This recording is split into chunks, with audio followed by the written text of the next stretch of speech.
Kasparov, Topalov এবং ক্রামনিকের পর বিশ্বের চতুর্থ গ্র্যান্ডমাস্টার হিসেবে ভারতের কিংবদন্তির দাবাড়ু বিশ্বনাথন আনন্দ যখন 2006 সালে ক্লাসিক্যাল চেসের ফিডের 2800 এলো রেটিংয়ে পৌঁছলেন, ঠিক সেই বছরে তাঁরই রাজ্যে মাইক্রোবায়োলজিস্ট পদ্মকুমারী এবং ইএনটি সার্জন রজনীকান্তের সংসারে এসেছিলেন এমন একজন যিনি 18 বছর বয়সেই কবি সুকান্ত ভট্টাচার্যের লাইনের অনুরণন ঘটিয়েছিলেন।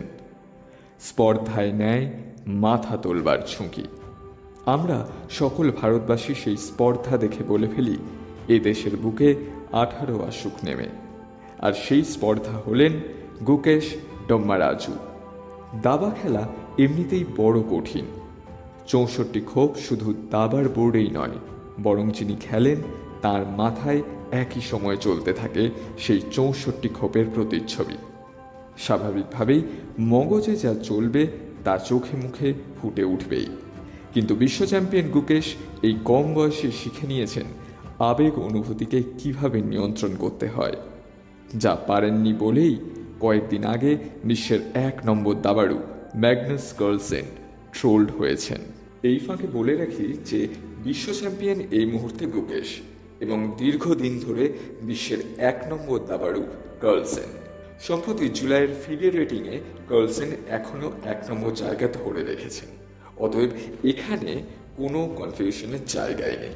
যাক, ফিরে আসি গুকেশে, যিনি কার্লসেনকে পরাজিত করে বুঝিয়ে দিয়েছেন যে বিশ্বনাথন আনন্দের পরে দাবার বিশ্বে ভারতকে শীর্ষে রাখার দায়িত্ব তিনিই নিয়েছেন। যদিও প্রজ্ঞানন্দা, অর্জুনদের মতো ভরসার জায়গাও ভারত পেয়েছে। গুকেশ যখন 6 কিংবা 7 তখন থেকেই সাদা কালো পৃথিবীকে চিনতে শিখে নিয়েছেন। 2018 সালে বিশ্ব যুব দাবা চ্যাম্পিয়নশিপের শিরোপা জেতা দিয়ে শুরু। সেই অনূর্ধ্ব-12 বিভাগেই দাবার এশিয়ান যুব চ্যাম্পিয়নশিপে ব্যক্তিগত ও দলগতভাবে 5টি সোনা জিতে নিজের প্রতিভা বুঝিয়েছিলেন। 2017 সালে ক্যাপেল্লা লা গ্র্যান্ড ওপেনে তিনি ইন্টারন্যাশনাল মাস্টার হন মাত্র 12 বছর বয়সে। 2019 সালে গ্র্যান্ড মাস্টার হন এবং বিশ্বের দ্বিতীয় সর্বকনিষ্ঠ গ্র্যান্ডমাস্টার হিসেবে তার নাম লেখা হয়ে যায়।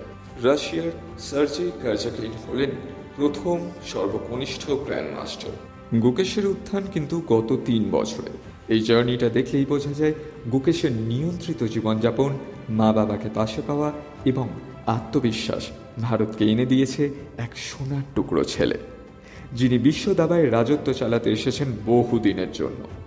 2022-এর দাবা অলিম্পিয়াডে সোনা জয়, এশিয়ান গেমসের রূপো, সবকিছু এনে দেয় ফিডের রেটিংয়ের কাঙ্ক্ষিত মাইল ফলক 2700।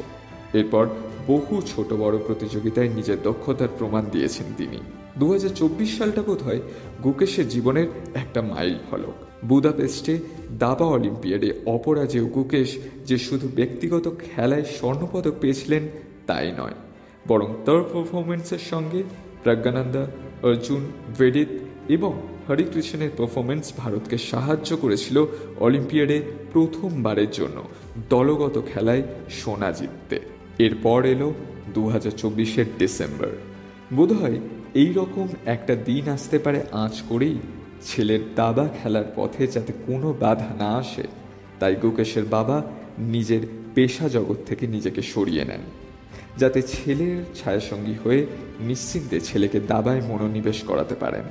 9টা ড্রয়ের পর যখন সর্বশেষ 14তম ক্লাসিক্যাল রাউন্ডটায় জয় পেলেন ডিফেন্ডিং ওয়ার্ল্ড চ্যাম্পিয়ন ডিং লিডেনের বিরুদ্ধে, তখন বিশ্ব দাবা পেল সর্বকনিষ্ঠ বিশ্ব চ্যাম্পিয়ন দাবাড়ু, যিনি কিংবদন্তি কাসপারভের রেকর্ডে থাবা বসালেন। বিশ্ব দাবা থমকে দেখল ভারতের পুনরুত্থান। কিন্তু নির্দয় এই খেলার জগৎ শ্রেষ্ঠত্বের মুকুটের সঙ্গে দিয়ে যায় সন্দেহের কাঁটা। চর্চায় এলো যে দাবার বিশ্ব চ্যাম্পিয়নশিপে কার্লসেন অংশগ্রহণ করেননি বলেই গুকেশের জয় এসেছে। গুকেশ শুনেছেন, চুপ থেকেছেন।